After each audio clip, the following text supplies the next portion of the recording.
Now let's extrude our walls upward to create solid geometry.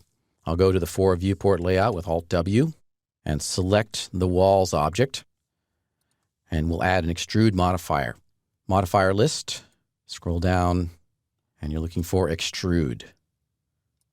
It needs some height. Let's give it an amount of 12 feet. Select the amount, just type in 12 and press enter.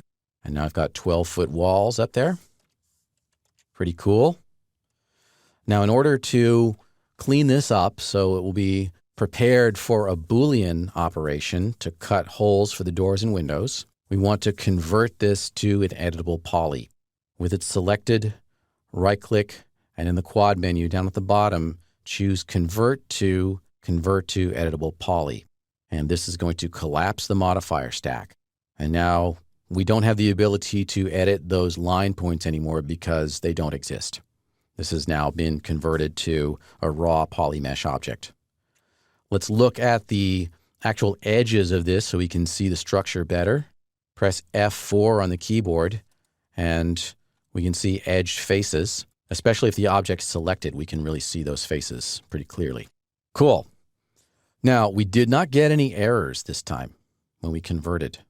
If you get an error, then it may mean that there was some problem with your line object. And if that ever happens, then you might need to go back to your line object and change some of the parameters around that. Like, for example, you might not have a closed spline on the inside here, or you might need to reverse the direction of a particular line. But I didn't have any issues here, and it looks pretty clean. We can go ahead and save this out and move on to preparing this for a Boolean operation.